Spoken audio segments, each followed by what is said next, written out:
What if I told you that Disney's 1951 Alice in Wonderland wasn't made for kids, but for dreamers, rebels, and maybe even a few Mad Hatters? Ooh. Let's dive into this original Wonderland and see just how deep the rabbit hole really goes. Wow. Hello, everyone. Hi, everybody. I'm Danny. I'm John. This is our Charmed Midlife, and we are finally back with the 7th installment of our watching every Disney animated feature film. Yep. We haven't done this in a couple weeks. We just got bombarded with other movies and things, I think. And the first 6 took a lot out of us.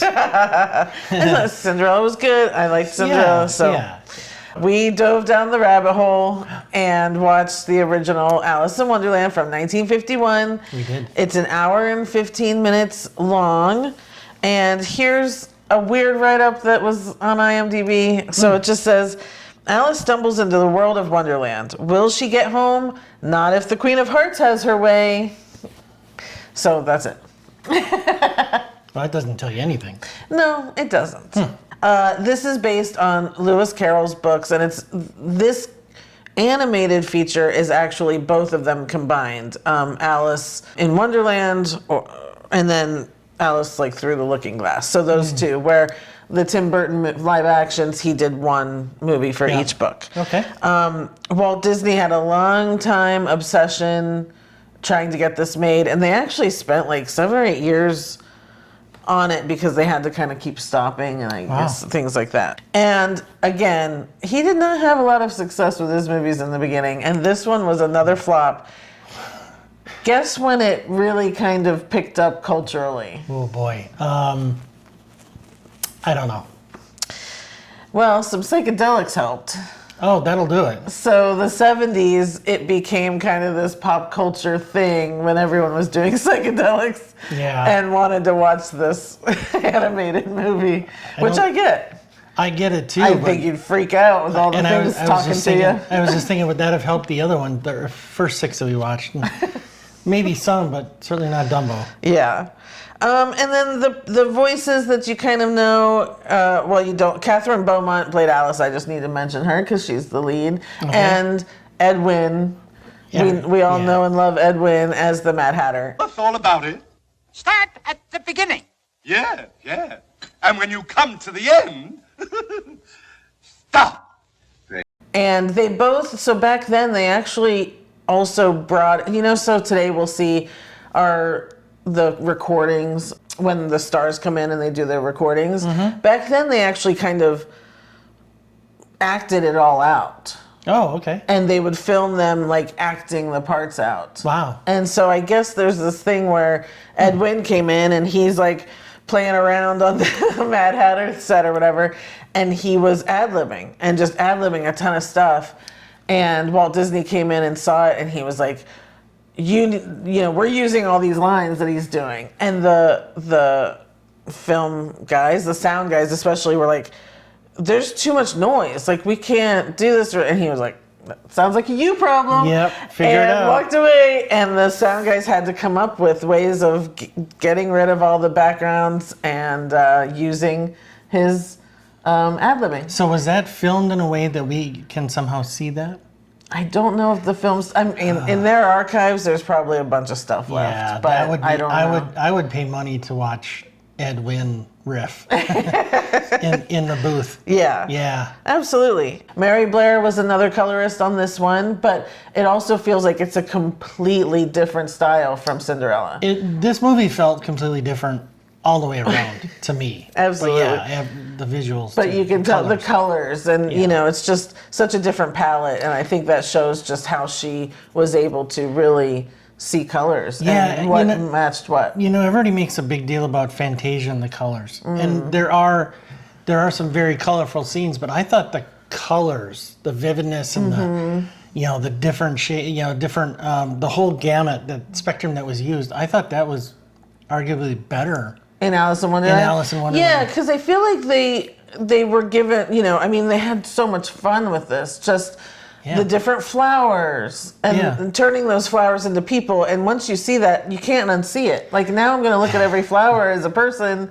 because they did such a great job of transforming them. They did. Or the animals, like the glasses with the bird thing, and the horns with, the little horn thing. I mean, it was just so cool. Even the oysters, the baby oysters, like now you just look at them as baby oysters. That was the only thing that freaked me out in this movie, is the baby oysters and that one guy that ate them all. But they did such a great job. And I guess every character that's in the movie is in the books, except for the doorknob. When she goes to the door and he's, ow, and Oh, okay. That's a Disney invented character, but everything else was actually in the books. That's what they do. I simply must get through. Sorry, you're much too big. Simply impassable. You mean impossible? No, impassable. Nothing's impossible. Which is interesting to think of someone having such a imagination to write that stuff. Well, like, look, it looks like Disney invented this, but yeah. it's kind of crazy. Yep. Let's see.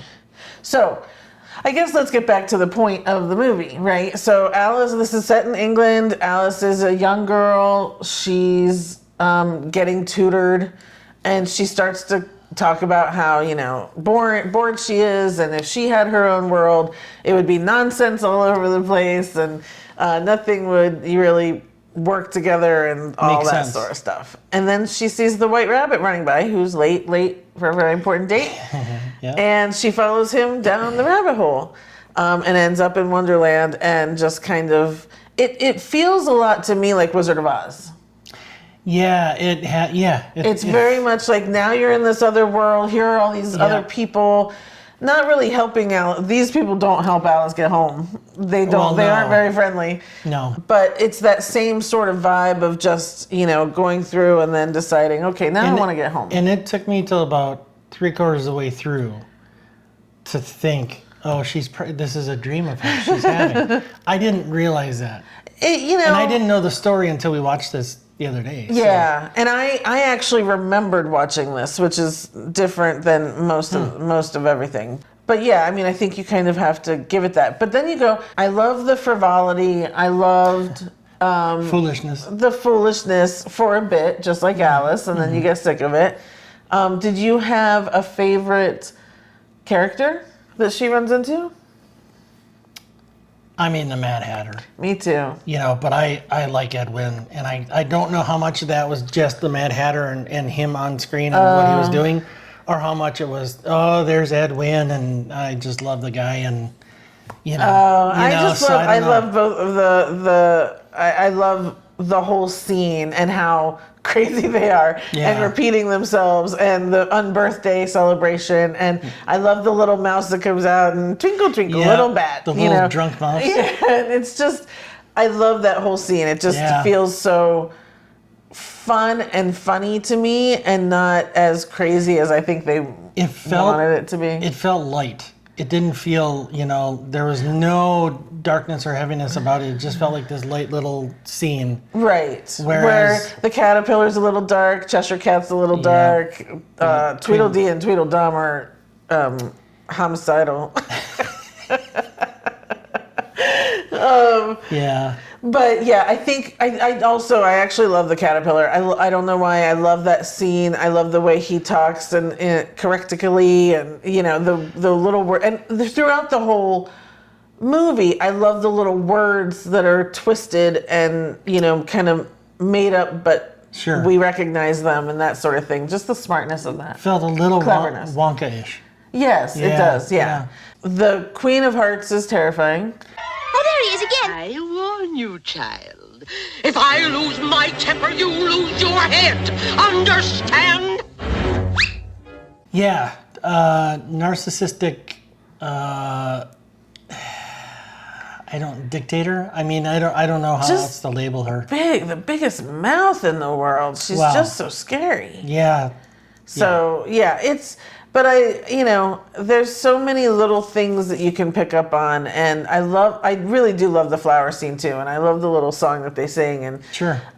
it's just a fun little fever dream. That's exactly it. It's a fever dream. Yeah. Now, the one complaint I have is it feels like it ends and she kind of wakes up and does the crocodile, blah, blah, blah, and it ends, and there's no real moral. Whereas and again, I'm comparing it to Wizard of Oz because it does feel very much the same. Whereas she wakes up and she's just like, there's no place like home. I missed you guys. And I feel like the difference here was she wanted this world of nonsense. And towards the end, she's like, I can't wait to get home. This is ridiculous. I don't like this nonsense anymore, and blah, blah, blah.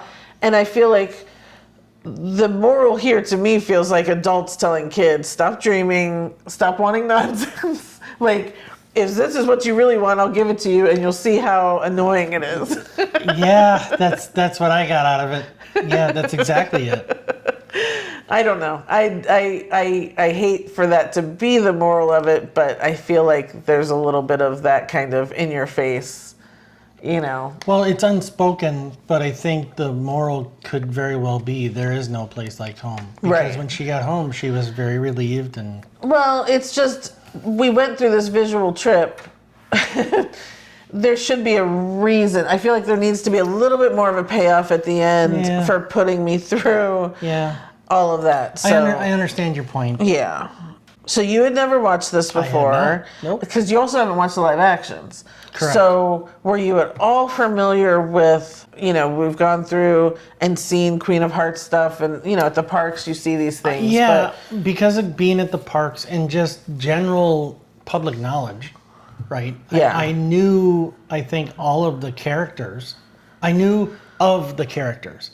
So when something was, the White Rabbit was obvious, and then the Mad Hatter and the Caterpillar. And then it was like 20 minutes left in the movie or so, and we hadn't seen the Queen of Hearts, so I knew that was coming. Yeah. So, I wasn't thrown by anything. Does it make you want to watch the Tim Burton live actions? No. No. Okay. I mean, look, I enjoyed this one probably more than the other 6 we've already watched. Okay. More than Cinderella. Yeah. Okay. Yeah. Yeah, you were annoyed by that. I would say the Tim Burtons, I've watched them. I think I've watched them each once, which is very strange for me. So the fact that I haven't gone back to them, I guess I wasn't thrilled. I thought they were really well done. I enjoyed it, but not. No, if you came to me and said, look, I'd like to watch, the original Tim Burton, the first one. I would do it. Okay. It's not like I'm. It's not like I'm not. Yeah. It's not like I'm going to say no. Yeah. I'm not against it. I don't feel compelled to do it. Okay. Certainly not on my own. So, do you think this is still worth watching today for kids? Again, comparing it to the previous 6, I would say this is the most recommendable to watch. Okay. I think for the younger kids, and again, I don't really know what that means, but the younger kids, the colors and the kinetic energy, the visuals and the frantic just pace. what's going on, they'll have a blast with it. Yeah, and there's we've gotten some flack for this, but in the previous movies, there's always been something that was tragic, kind of objectionable to us, or very objectionable. Yeah. Little kids smoking and turning into donkeys is just a bad idea, but And I being digress. trafficked. So there wasn't anything in this that was objectionable. Yeah. So I think, it could easily be watched by kids nowadays. And certainly young kids are going to watch and be ooh, wow, with the colors and the sounds and the pacing and the goofiness of some of the characters. Yeah. And I think then like the slightly older kids really will get the fun of it. Like that's kind of what I remember was I wanted something that would make me grow, giant and then make me go small. Like that's kind of what I remember was you buy into the fantasy of it and it helps you to dream and think of, what you would want out of such a thing. So I do think it holds up. I feel like the live actions were a little darker. And so again, maybe that's for when they're, tweens or something like that. Yeah, most live actions are for not children. Yeah. What do you score this now? Oh boy. I kind of enjoyed this. I'm not going to lie about it, as opposed to the others. So I'm going to give it. We can't do half scores, huh? Right. I'm going to give it a 7. I'm giving it a 7 as well. So I think it's highly recommended for kids. Would I, if I ran into someone today and they were like, "Oh, I've never seen this feature film," as an adult, I don't know if I would say, "Oh, you gotta see it." I feel like there are so many other Disney movies that I would say that to an adult. I don't know that it's not going to do anything for your life that you have to see this one. No, it's not a must see. Right. But certainly if you have kids that you haven't seen it and they haven't seen it, it's a good one for the family. Absolutely. Yeah. Yeah. Cool. Well, I think that's it. I'm glad you liked this one much more. I did. Our next movie is Peter Pan, so we'll be flying see. off to Neverland for that. Yeah. But comment below. Have you seen the 1951 version? What are your thoughts on it? And do you like the live actions? Or is there another? I remember as a kid, there was another like TV special live action that was a little woohoo. Like that's all I kind of remember. I'm not exactly sure on what, but there was some weird people in it or something like that. So anyway, comment below. What's your favorite version of this? And do you think that this original holds up? Like, are people still showing it to their kids and they're still enjoying it? That would be great to hear from you. So like this video. Please subscribe if you can. We've got lots more reviews and lots of other things coming up. It helps us a lot. And we will see you next time. Thanks so much for watching. Bye, everybody. Bye.